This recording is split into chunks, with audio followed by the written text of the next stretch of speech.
Hello and welcome to the Too Much Time on Our Hands podcast / stream.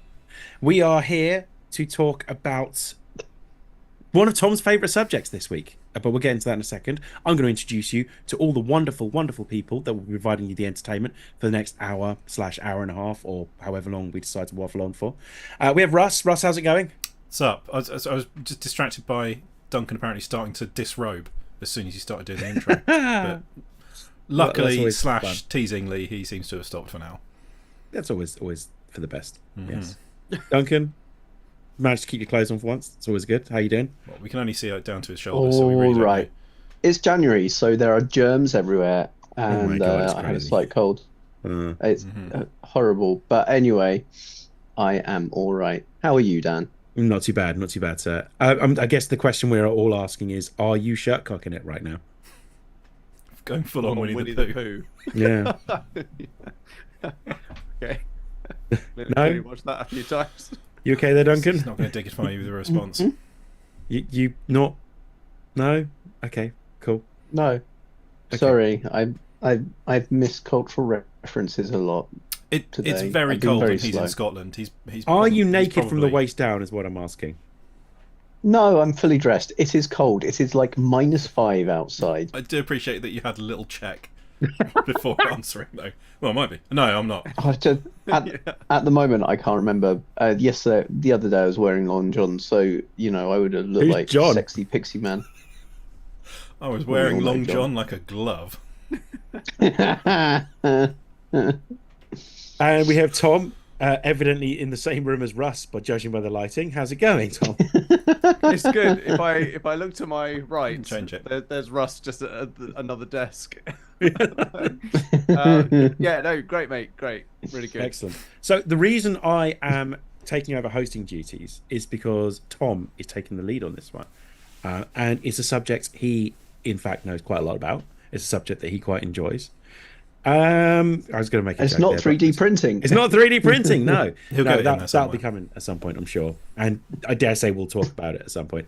We're going to do something that we wanted to do for about a year now, with a series we call Deep Dive. I know that's not really very original, and I'm pretty certain that happens None a of lot. this is original. None of it's original, but we Apart from want the to concept talk... of talking, we did invent that.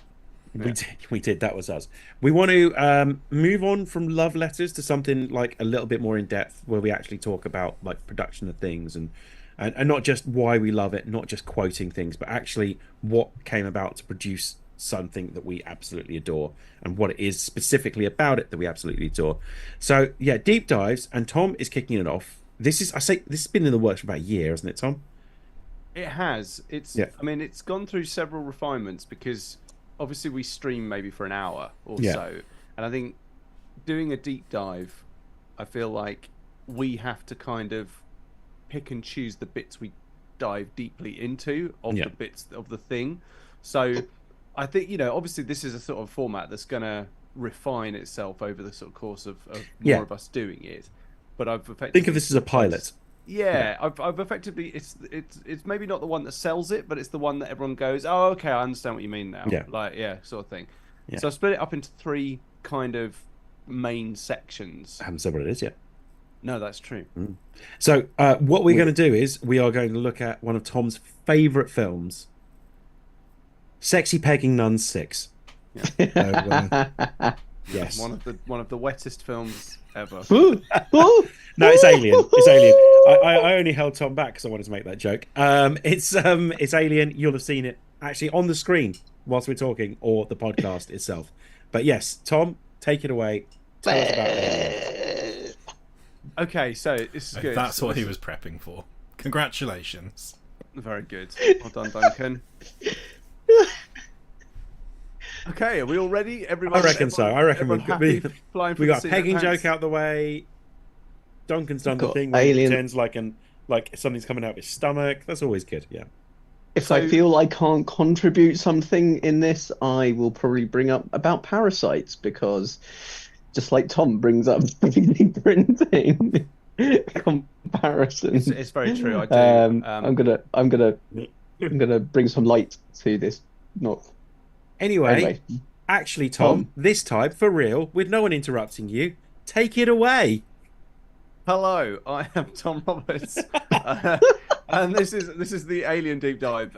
So my favourite film, Dan was very modest in his description of it as one of my favourite. It is undoubtedly my favourite film. I think it's probably one of the tightest movies out there. I mean, its legacy is incredibly enduring.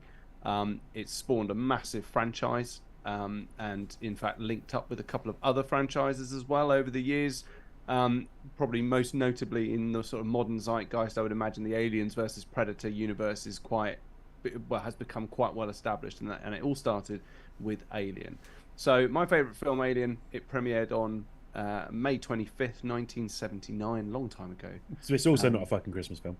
And it's also not a Christmas film at all. I mean, it's not set at Christmas, wasn't released at Christmas, but the story of the film, of how it came together, is fascinating, and it involves innovative filmmaking. You know, not just in terms of the sort of the film in itself was an innovative story. It was the way it was shot was innovative. The model work, the art design. It had a visionary director at its helm, Ridley Scott, who, despite only having done one movie at the time, ended up directing the absolute pants off this film. And it also had a very talented cast of very, very good individuals who were probably helped in the sense that only a couple of them were really particularly quite established by that point. And it sort of sold that kind of look of normal people living just a sort of a life, doing a job in space in this kind of used future. But anyway, I'm getting ahead of myself because I have split this up into sections where we look at those individual bits. So here is an in-depth look at the making of this iconic science fiction horror film. So let's take a little trip into pre-production. So I've tried to, obviously I don't want to just waffle on, right? I mean, please, everyone, feel free to jump in with observations and things like that. At any point, don't Tom, feel like, yeah.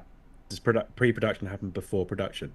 Yeah. So the prefix pre means that the thing has come before. So pre-production, pre-lunch, pre-dinner, drinks. You know what I mean? So yeah. Pre-processing. Pre-processing, yeah, absolutely. Pre-cum. Yeah, pre-cum. Pre-dissemination. So yeah, pre-production. So conception. The concept for Alien originated from a screenplay by Dan O'Bannon, who was inspired by his love for science fiction horror to write a script about a crew of people who encounter some kind of alien life form. From there, he collaborated with a guy called Ronald Shusett to develop the script, which went through a lot of revisions. I mean, this is the thing that people, I think, sometimes underestimate, that this was a refined story from start to finish, all nicely encapsulated and kind of went through production very easily. No, actually, the pre-production and especially the conception stage of Alien, especially the refinements to the script, took a long time. And it was a bit of a hard sell. I think people were worried at the time that it was going to be another kind of horror B movie with dirty aliens from space, and weren't really sold in. Probably the first couple of revisions, I don't think even featured anything that we would recognize, and it was only through careful revisions, especially those that were suggested by the studio. This is one of the times when 20th Century Fox actually deserves some credit, because it was them that decided to tighten it up and actually limit the casts so that they could put more money into actually achieving the look and the feel, and we'll get to that bit as well. From a directorial vision point of view, Ridley Scott was chosen to direct the film despite having only one feature film under his belt, which was a film called The Duelists.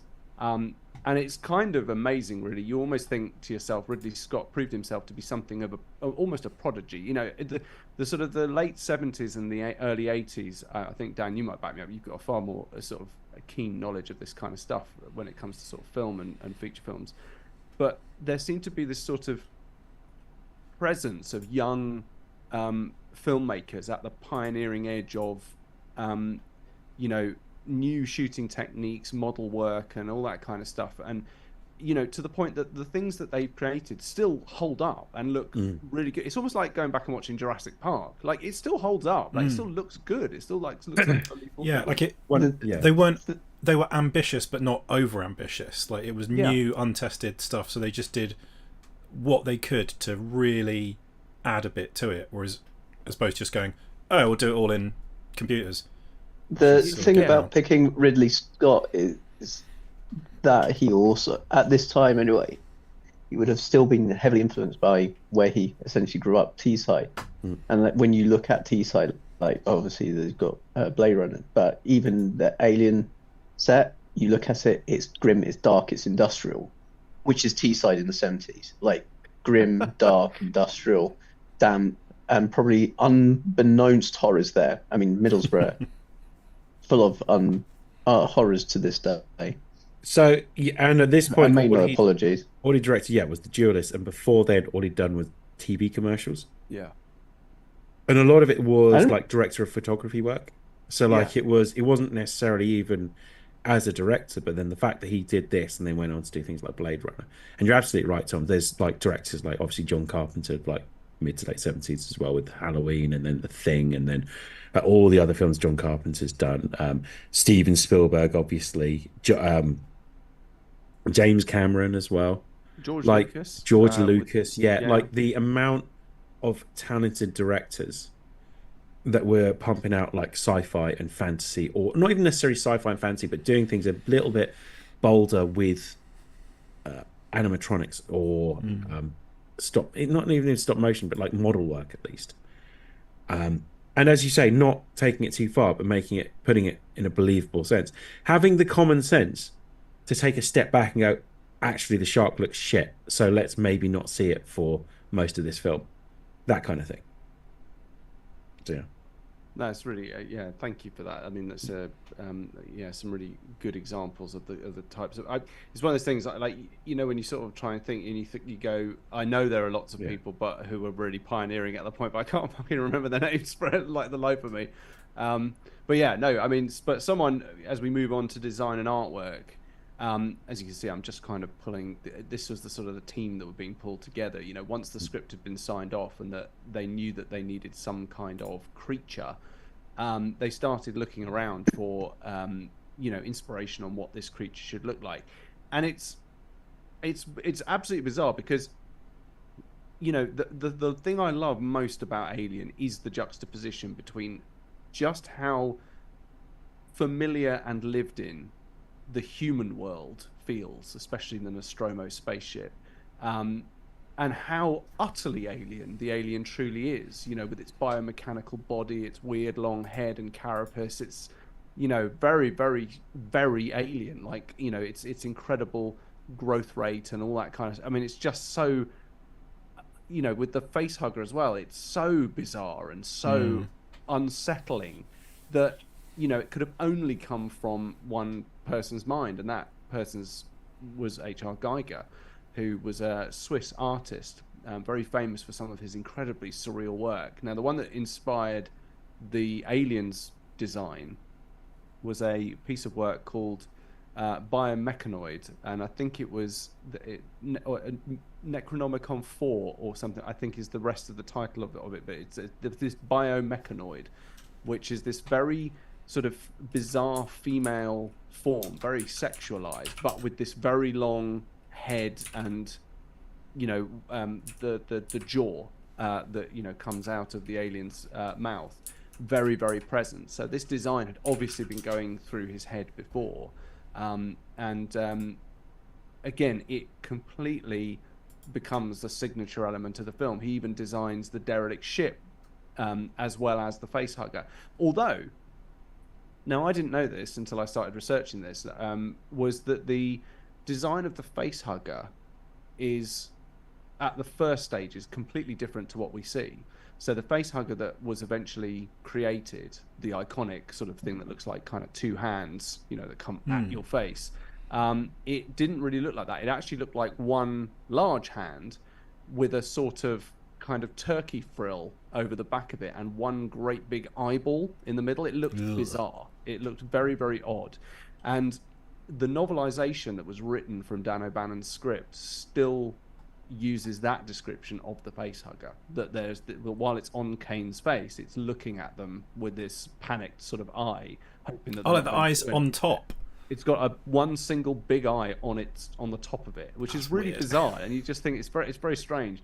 So in the novelization, it's got the description of the creature matches the first design, because the novelization was written from the original. I think the script itself that had this first design before Ridley Scott said it looks ridiculous. We need to do something else. So Giger redesigned the creature, and he sort of cast it in that sort of weird sort of, that rubber that they would sort of take an animatronic skeleton and just kind of like fling rubber at it, like superheated rubber, and just like kind of let it cool down and stick to the frame. And it kind of came out in this sickly grey colour that we see on the film. And initially they were going to paint it, but Ridley Scott and I think Giger both were looking at it going, it doesn't need to be painted. It looks horrible. And when you see later Ash digging around in it, sort of after they found it dead, all of the internals, the innards of the facehugger creature are made from like fish, like cuttlefish and bits and bobs, and lovely. It all looks grim, and apparently they absolutely stank on set. Absolutely stank. Really, really minging. Well, because that would have been there for hours under hours. Burning hot studio lights. Exactly, and absolutely stank the place out. The egg was no different. When the egg opens up, you see this kind of pulsating gelatinous mass. That was cow stomach lining.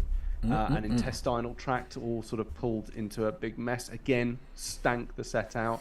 And I believe a lot of the stuff that they used in the first film to create those kind of alien bodies and things like that were used in the later films as well. So, of course, when Bishop is dissecting the facehugger in the second film, that's all very much the same stuff. It's cuttlefish entrails and all that kind of stuff. So, obviously, Giger created the alien, the egg, the ship, and the facehugger creature, and also, the iconic space jockey. So we kind of get to a point where I've sort of said a lot of stuff here.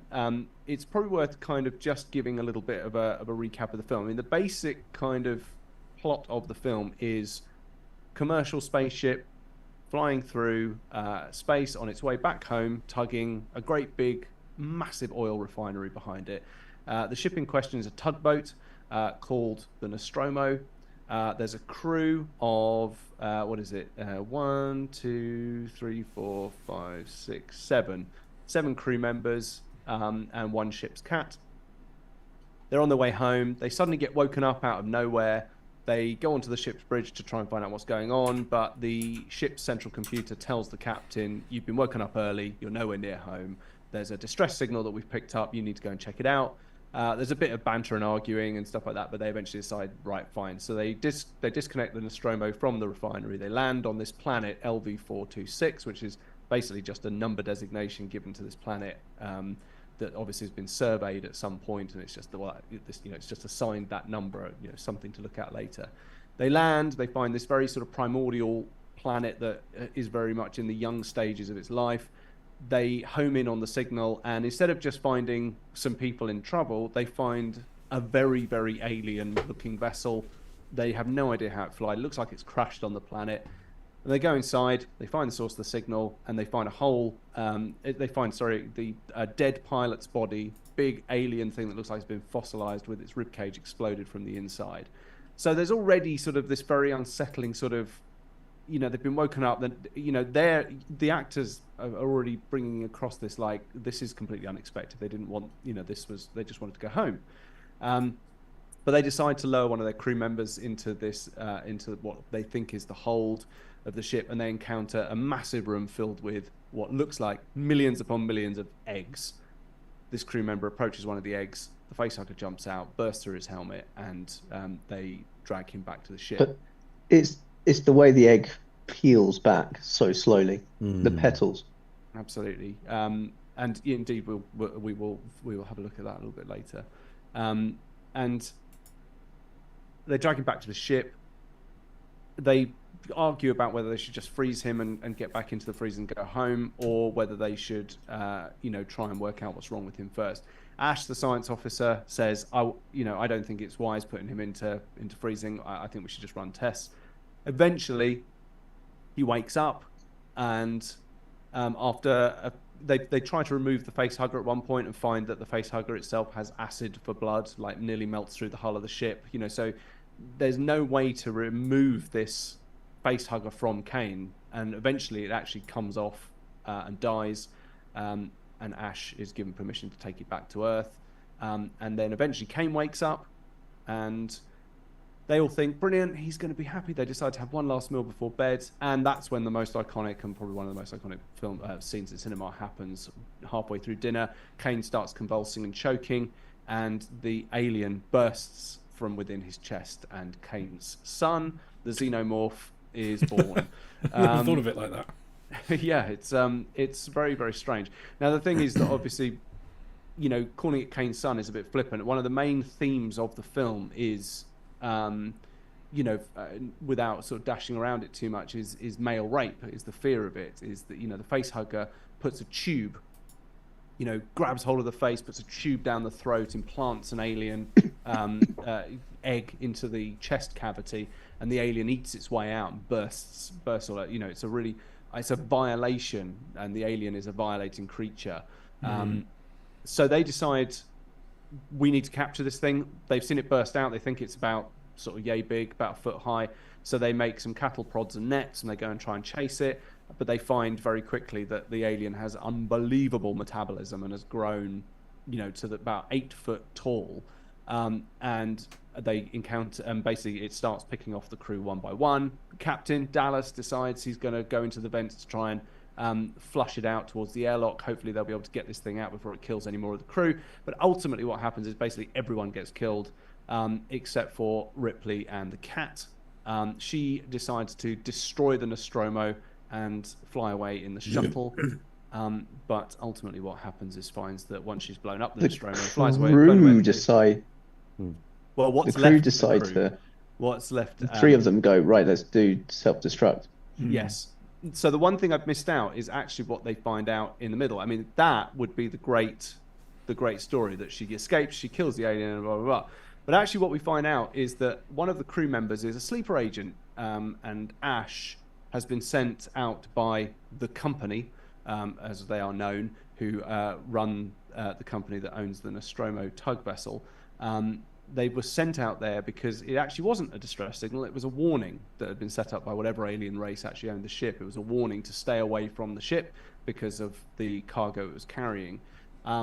Ash, it turns out, is actually an android sent by the company to get the alien back at all costs. And his Special Order 937 actually tells him that the lives of the crew are secondary to bringing back the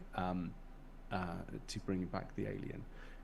So it could have just been a standard encounter alien, kill it, and there's one survivor kind of story. But actually, the idea of this sort of bigger antagonist behind it, I don't think had been done as well as Alien. It adds an extra layer of horror where you have this whole sort of maybe humans are the more monstrous monster than the monster kind of conversation, that this company would actually throw its employees into harm's way to get an alien life form that it has no idea how to control back to Earth. Yeah, or even really what they're going to do with it. Well, they always have this flippant throwaway thing where they say, oh, the bioweapons division. And it's like, how the hell is this a bioweapon? Like, I mean, it's like you can't control it. You have no way of antidoting it, like making an antidote for this. This thing will just kill everything. And then it will be very hard for you to then kill it off afterwards. So even if you kill all of your enemies, you're still going to have land that's infested with these horrible xenomorphs that you don't want to try and fight. Well, if the bioweapons people in shady megacorporations thought clearly, there'd be a lot of films that didn't exist. Yeah, that's true. Quite. I mean, the fight scene between Ash and Ripley is iconic because that is, forget the rest of the thing, that is the fight for survival. Yeah. Because he is super strong. He's an android. He's super strong, feels no pain. He takes a hell of a lot of punishment, and very much nearly kills Ripley. Yeah, unbelievable And behaviour by Bilbo. Well, absolutely. I mean, and this is the point. You know, the Ash betrayal is almost like you know, you can even see it in Ripley's face when she realizes what's been going on. Is this almost this desperate kind of everything we've tried? Ash has been actively fighting them. Like, you know, even the motion trackers that he creates don't quite work. You know, Yeah, that's it. Like, it's like how if he hadn't been doing that and had been actively helping them, they'd probably have been fine. Probably would have been fine. And it's, you know, it's a testament really to the ability, because it's actually an odd scene. It's never really explained what happens to Ash. You know, there's that moment where Ripley finds out about Special Order 937, and he's there next to her, and he goes, "It's not what you know, I can explain," sort of almost in this very sinister way. She pushes him back, and I think there's a lot of people who kind of think, well, I mean, you know, a lot of people would probably watch it and think she pushes him back with such force that, you know, maybe she damages his android body. You know, he starts to leak a sort of a milky white substance from his forehead, so maybe like she's cracked his synthetic skull or something.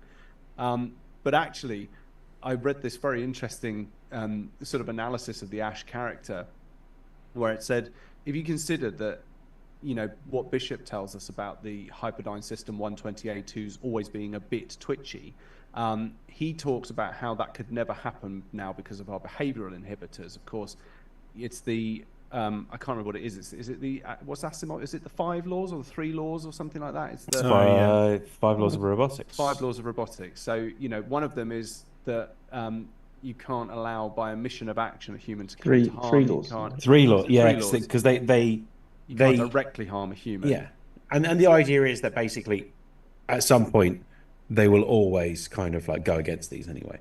So Ash is like, you know, so Bishop's model line has in behavioral inhibitors, so they can't do things. Whereas it's kind of implied, because of, you know, Ash literally being a voluntary sleeper agent, you know, that actually his malfunction is because he realizes that the only way to complete his mission is to kill Ripley, which is something that he shouldn't do. But he knows that he's already been told that the lives of the crew are not are secondary to getting the alien back. So his malfunction is probably more likely caused by a programming conflict, which he's I mean, because it's actually when he starts to try and kill her that his most violent eruption of, you know, his kind of his processing fluid and everything starts going, and he actually has his massive sort of flip out where he can't control his movements after he's pushed away from her.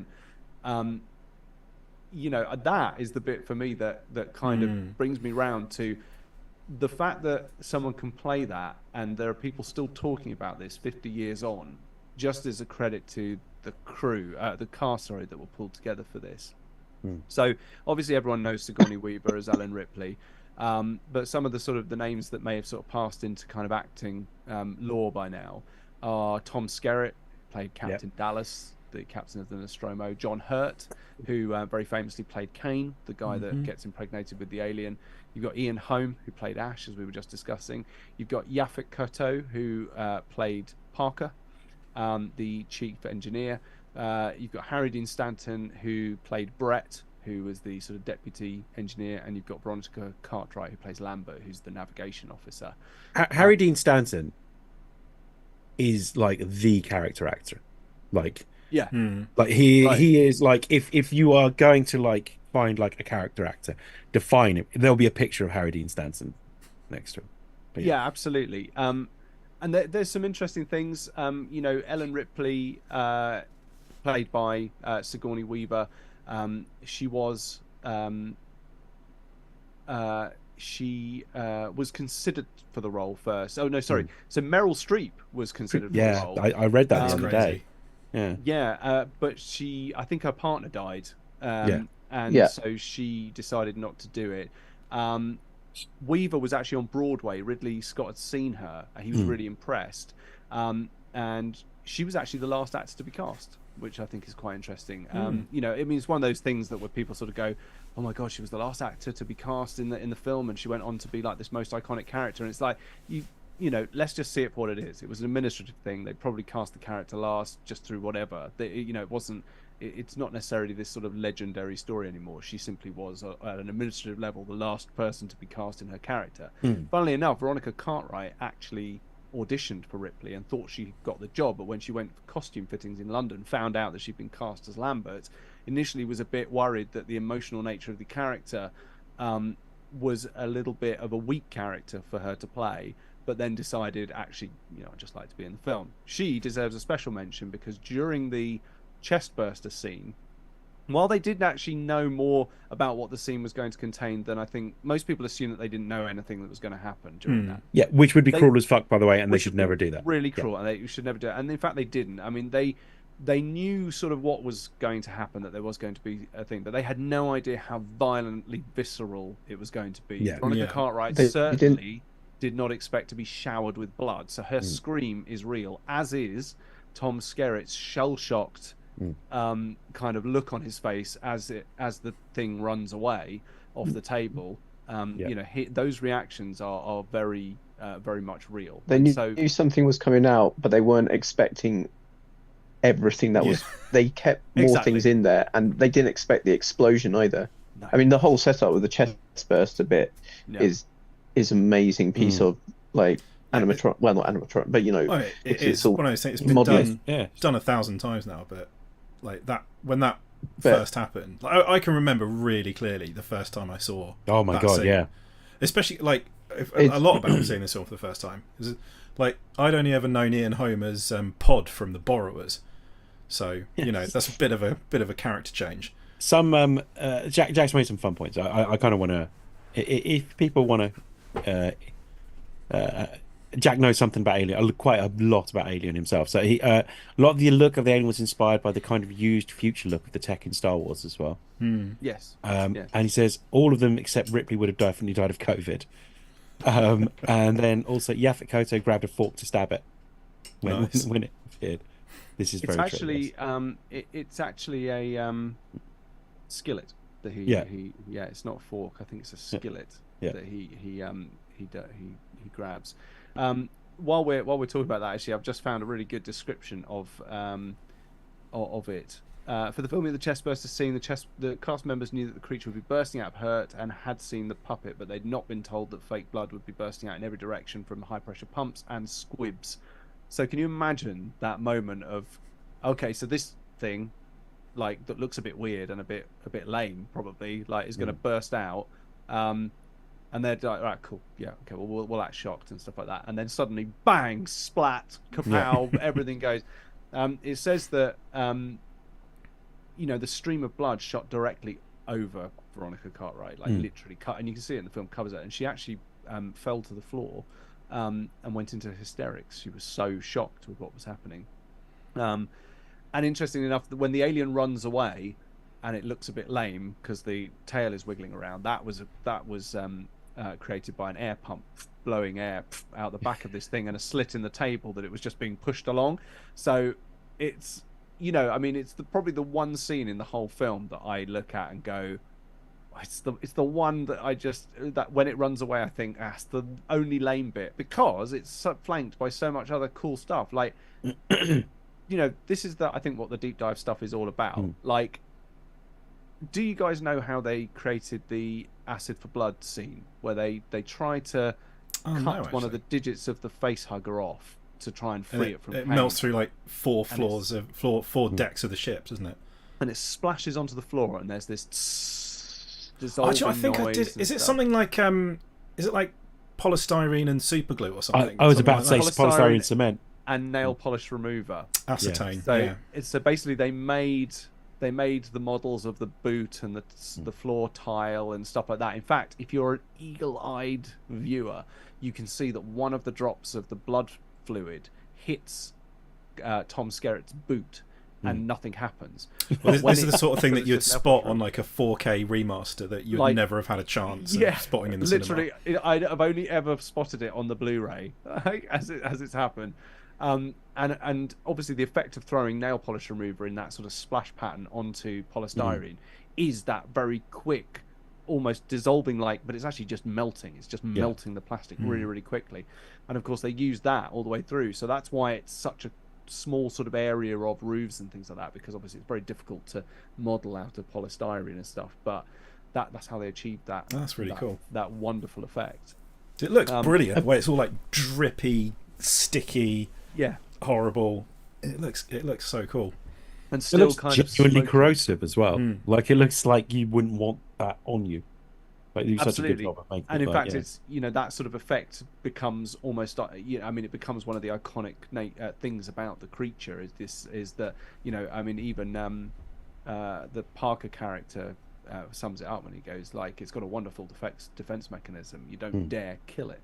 And once it's in a ship like the Nostromo, you think to yourself, the fact is it almost ate through the hull. It neutralized only one deck away from the outside of the ship and space. So, killing the alien becomes something they just cannot possibly risk, because if the facehugger had acid for blood, it's very likely that the adult version of whatever they're chasing has it as well. Yeah, it's such a cool mode. That's one of those things that, even now, that would be quite a hard thing to get looking really good with CG, because it's fluid sims interacting with hard surface modeling. It would be really difficult to do. You probably wouldn't be able to get it looking much better than they did then. Even these days, you'd probably still do it practically. Yeah, absolutely. And you know what? We have actually seen almost a return to practical effects over the last decade. Which is probably a good thing, really, because there's a lot of films that have come out that look better because they are and that is one of the things. The whole of the set and everything was life size, apart from the interior of the ship and the space jockey model, which in a very odd inversion, the model was life size, as in it was very, very big. But to make it look even bigger, Ridley Scott got his kids to wear some super miniature little spacesuits. Oh, nice! And that scene when it pans out from the space jockey and you see the small humans walking in, it's because they are literally small humans. No sort of clever forced perspective or map painting. It's just small, just people. Children, just kids in spacesuits. Just kids in spacesuits. Nice. Which I think is wonderful. It's one of my favourite little stories. So, I mean, obviously, full credit go to Ron Cobb, who provided the realistic and lived-in feel of the spaceship. Film in general, just to give people, obviously, the credit they deserve, produced by Gordon Carroll, David Giler, and Walter Hill, through a company called Brandywine Productions, obviously 20th Century Fox with a distributor. Giler and Hill, who were also producers, were actually two of the people who helped revise and make additions to the script. And Shusett was actually added as executive producer as he got a bit closer to reward for helping to bring everything together as a concept. And well done them on changing the name from its original working title was Star Beast. Well, quite. Yes, it doesn't have quite the ring to it as Alien. I disagree. No. It's got more of a B-movie vibe to it, hasn't it? Yeah. Yeah, absolutely. Brian Johnson and his team were the ones that created all the practical effects for the aliens, taking the fantastic designs from Geiger and turning them into real things. The puppet of the little chest burster was actually forced up through a hole in a fake torso. If you look at how John Hurt is lying, you can see that he's actually he's just got the top of his torso. That's what I was meaning was that. That's one of the... if you look at a lot of Geiger's artwork, you think that is amazing, but you couldn't actually make that for real. A lot of it looks sort of physically impossible. Yes, but they made it nonetheless. I mean, a lot of the alien, the ship that they go into is also, it's all Geiger. Still the texture and the sort of the scale of it is also off. Nothing feels the right size. It just makes it feel like. But that's only because the space jockey's actually just a suit that bald-headed blue people jump inside. Yeah. Well, I mean, Prometheus is ruined. Has a lot to answer for that. I fucking love Prometheus as well, but that bit is a bit oh, come on. One of the good things about the space jockey was it looked completely otherworldly, nothing you'd imagine. Not just really... a giant fucking ripped Moby was jumping in it. So yeah. Yeah, I mean, and that's the thing, you know. I mean, Rit Moby. it's I completely sympathize with people and empathize with people who find it hard to think back and almost put themselves in the position of, if you knew that this film was on its own completely, take it on its own merits at the time when you watch that and you see that creature that literally has a minute or two of screen time, and it's found sort of almost fused to its chair and held in place, rather than, as we find out in Prometheus, wearing a suit. You know, it's actually a very scary thing. You think, well, fucking hell, how long has this ship been here? Like, is that the hold? Because, you know, when they actually go down, it looks like this thing, like this room, this area of the ship stretches on for miles and miles and miles. And like you say, Russ, all the dimensions seem completely wrong. And it just utterly bizarre. But again, that comes down to, I think, good editing. You know, there are some really fantastic choices with how this film was edited and put together. So Terry Rawlings edited the film, working very closely with Ridley Scott to create a suspenseful and engaging narrative. The editing played a crucial role, I think, in maintaining the film's tension, but at the same time not turning it into a superfluous waste of time. So what I mean by that is, when they were filming, a lot of superfluous scenes were filmed, usually, and actually most of them set before they encounter the alien, showing life on the ship. You know, like Tom Skerritt getting breakfast and filling up the coffee pot, and, you know, really mundane stuff. They really wanted initially to kind of show the ship as a working home for these people, but eventually realized that actually you could cut most of that stuff out and just skip straight to their breakfast, straight to Mother alerting Dallas that there's something, you know, that there's a distress signal, and straight into the film. You know, makes a lot more sense, because that is the crux of this whole. It's 7 people versus an alien organism, but actually you don't really meet the alien until about halfway through the film, when it suddenly it's still a very fleeting presence, you know. It's not what I really chatting like with them. What I really like about it is a proper horror movie, but it, in the same way that you know, it got quite a lot of budget because of Star Wars, but in the same way that Star Wars is a fairy tale in space, this is a haunted house plus cursed object in space. And it really does the thing of, well, there's no escape here. Like, they cannot leave. It is nigh on him. You know, with the burning blood, they go, well, we can't kill it, so how we can't. You know, the trappedness, the claustrophobia is fantastic, especially the duct scene. You know, Dallas going up there is the whole thing builds the claustrophobia, because that opening bit where the ship is asleep and then starts waking up, that is still spooky. That is still kind of scary. It's what they use as the film goes on to get more claustrophobic. But I'm sure Tom's going to get into this, so I don't want to like blow his load for him. Because one of the things I was going to say, we've heard his voice enough, so you might as well. No, the three things that make this film is the direction, like how each of the characters react to anything is perfect. The editing, as you're right, it is tight. Like, you get everything you need to see and nothing else. And the third thing is, as Duncan kind of mentioned, the claustrophobia, which is headed up by some of the best special effects in a horror film ever. Absolutely. Like when the lights go down, it's just flashing light. As I say, Tom's got a script, and I'm sure he's going to get to it. So like, it's funny because that is literally the next segment. Is absolutely that. The human areas of the Nostromo. As Duncan says, you know, this whole sort of ship comes to life at the beginning of the film. And it's all very nice. It looks lived in, but, you know, the sort of overarching theme is lovely padded walls, white light. You know, this very sort of pure. And the themes of that is that, you know, they very much are emerging from the womb, the characters, and they are coming out into their, you know, into their sort of adult life and having breakfast together as a family.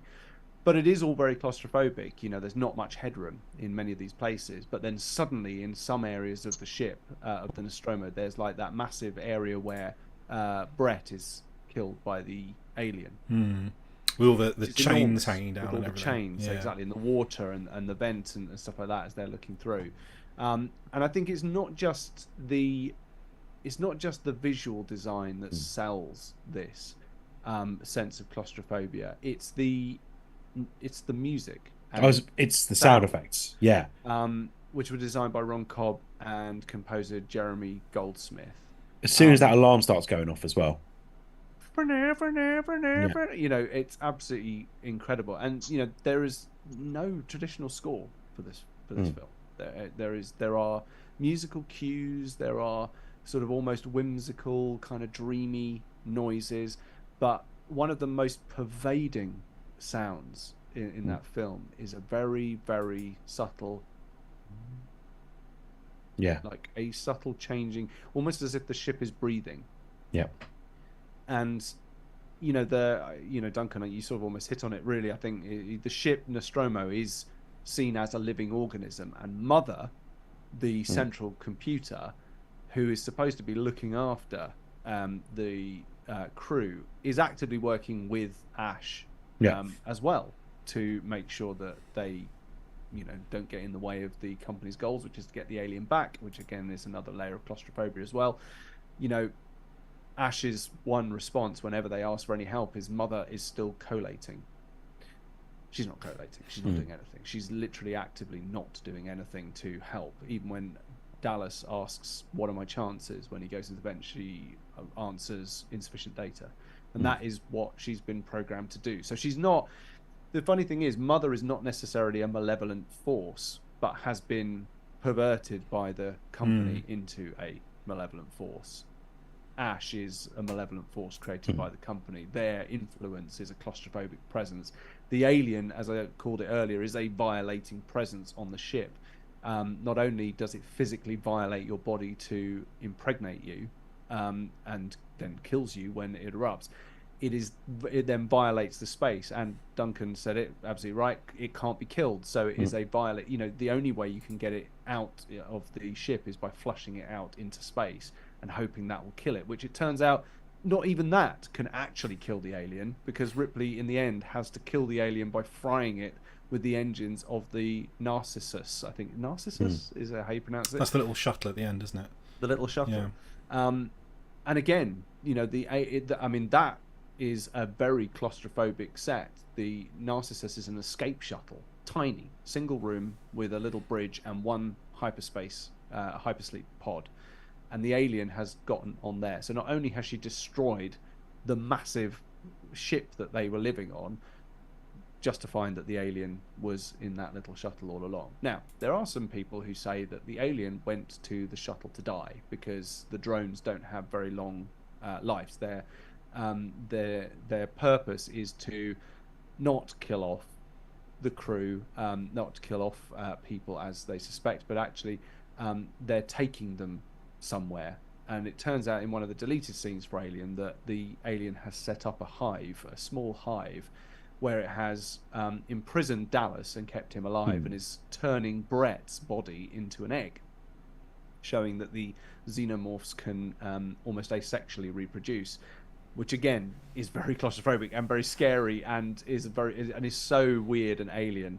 And I absolutely love that. I mean, so the film did garner a lot of critical acclaim for its innovative use of visuals, tension, groundbreaking special effects. It was a massive commercial success. Became a cultural phenomenon, leading to a franchise that includes some of the, I think we could probably argue forever which film is better, Alien or Aliens. But without Alien, you don't get Aliens. Is my one mic drop moment on that.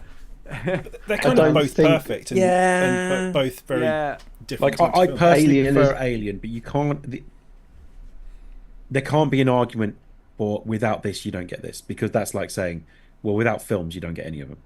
Yeah, like it's okay, fine. Yeah. But I don't think you don't need to say which one's better. No, I just think Alien is one. It doesn't mean it's better. Yeah, no, and I think Alien is just a better film, just in general. I love them both.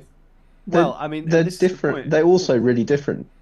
Yeah, that everything about them is different. Alien, Aliens is a survival horror. It's a Christmas film. You're right. It's Yeah. like the zombie. It's a zombie. It's essentially Yeah. the zombie. But it's also an Escape action from a movie zombie and horde. a Vietnam movie, and you know, all sorts of other different things. But yeah, let's talk about the alien going there. Like, I don't know if I agree with trying to ascribe too much purpose to the alien, because part of what makes it so scary is you don't know why it's doing this. It doesn't have a purpose. It's just killing everybody. Yeah. And if you sort of know, oh, it's got a backstory and it had a difficult upbringing, you know, don't try and. I don't think you should try to. Like, part of what makes Alien so good is the alien is so alien. So trying to give it motivations and a purpose that you would understand takes away from that. So I think it was a good move getting rid of that stuff. Yeah, and you know, I border every now and then on completely agreeing with that point of view. I feel like with what happens in Aliens, that scene makes more sense, almost, you know, but you know, it still makes the alien, like, in the sense of, like, oh my god, it's literally transforming a person into an egg. Yeah. Like, that's a bit fucked up. You know what I mean? It's Well, I mean, okay, but you're going to say something that not many people will know. So, like, it's basically just Gushin inside, though, isn't it? Like, that's essentially what it is. It's impregnating.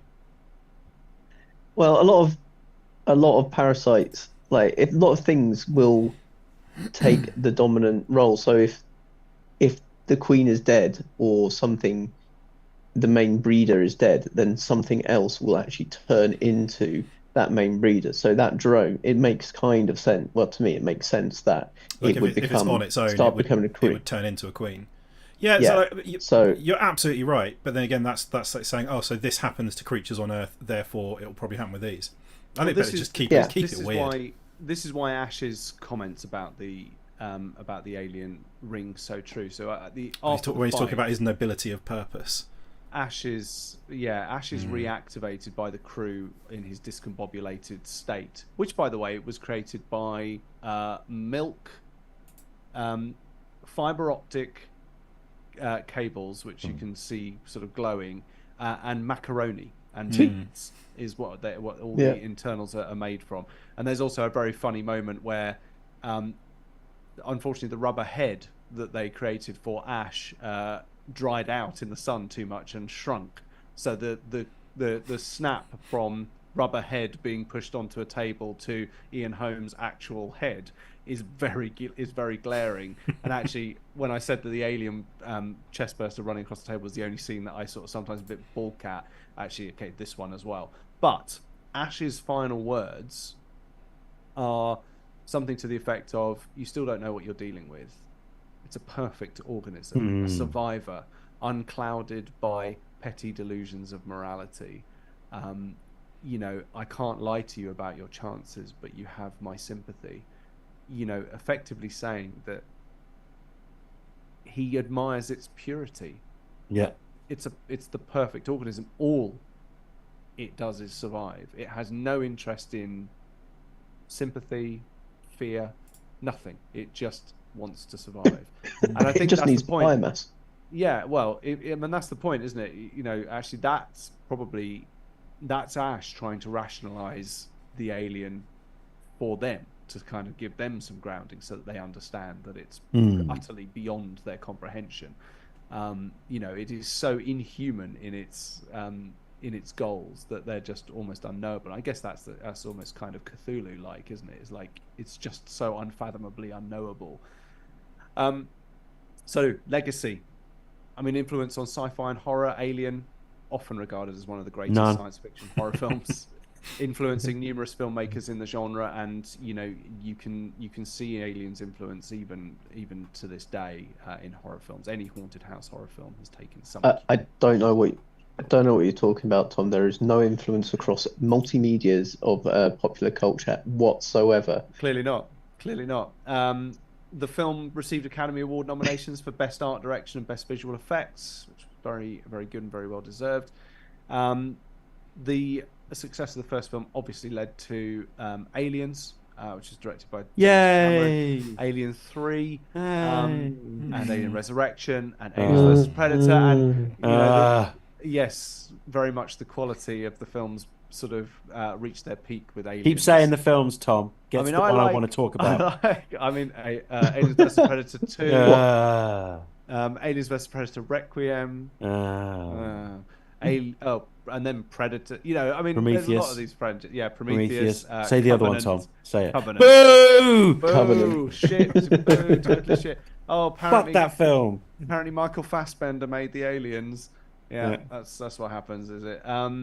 Yeah, so it's all gone a bit weird since then. But you know, the cultural impact of the films cannot be underestimated at all.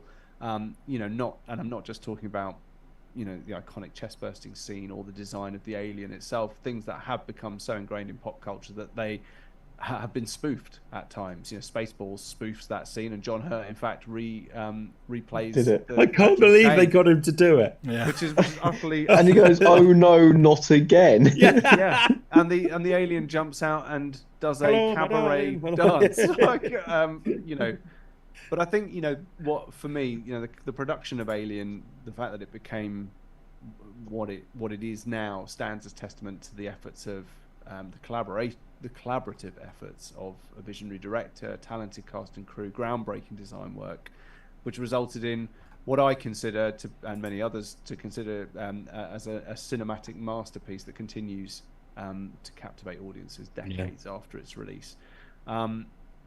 Now, I'm conscious we're an hour through.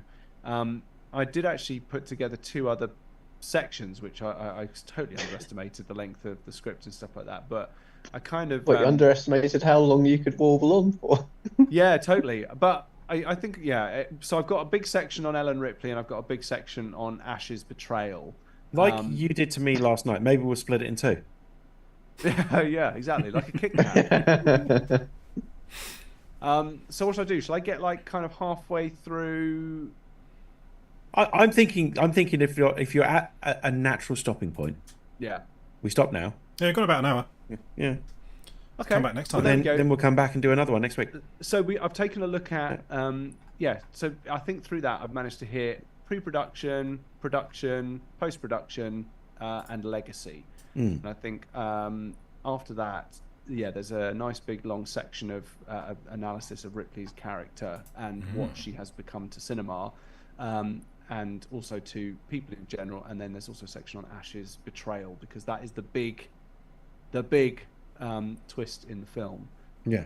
And I think because of the importance of Weyland-Yutani and the company and their insidious nature and the way that androids become heroes as well as suspicious members of the cast, I think, cool. I think we've reached a good point there. Yeah. If worst comes to worst, we could just literally then just have a chat about how much we love Alien as well. Yeah, totally. We could fit that in as well. A couple of points from Jack. Space Jockey was so much worse in the comics. He literally just sent me a picture of it as well. Holy shit, that's not good.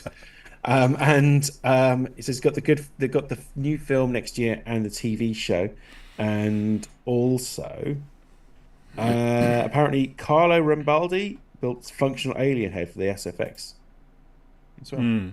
Interesting deep dive fact about the alien head is that at the very front, underneath the transparent carapace that runs along the top of the head, right at the front, is the top half of a human skull, showing the link between the father, mother, parent species that the parasite uses to, this is the point, isn't it? You've got the dog alien, Alien 3, that takes on certain canine characteristics.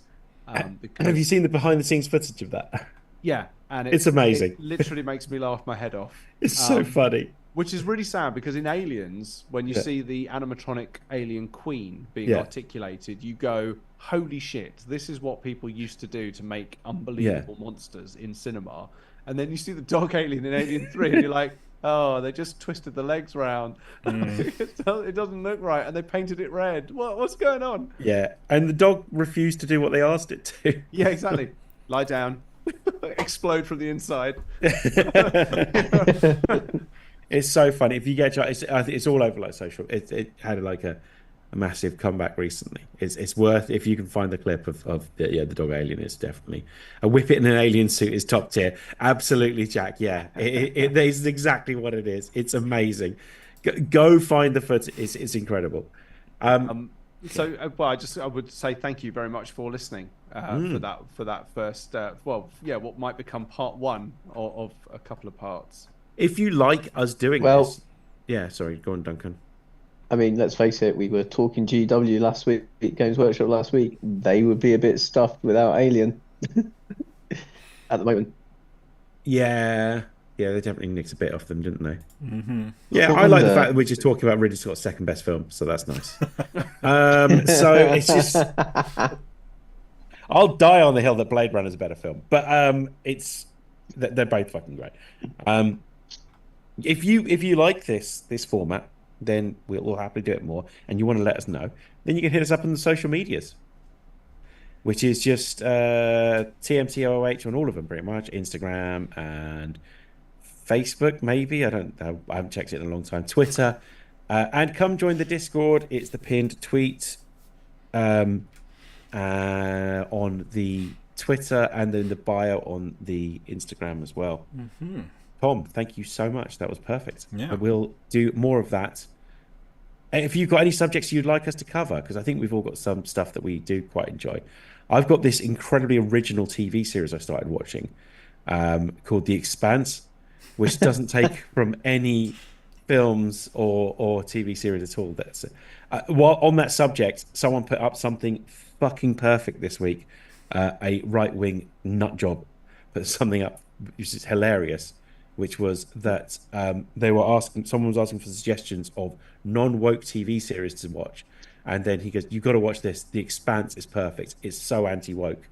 There is literally a character in it who is a pansexual in a polygamous relationship, who is played by a indigenous person, and who is part of the social underbelly of the universe, and that's one of the better, more well-developed characters in this. It is one of the most woke TV series I've ever watched, and that's a good reason to watch it. So watch The Expanse as well, and Alien. It's also just flipping awesome. Yeah, it doesn't. It doesn't really sound like my sort of cup of tea. Fair enough, Tom. I understand. Yeah. There's nothing like it, really, to be honest with you. So I understand. True. Nothing like it. With that, we're going to wrap this up. Thank you very much for listening, everyone. And thank you very much for letting me host, Tom, while you get to talk about Alien. Mm-hmm. I've loved every second. Love listening to it. And next week, maybe I won't be quite so tired as well. So thanks very much, everyone. And with that...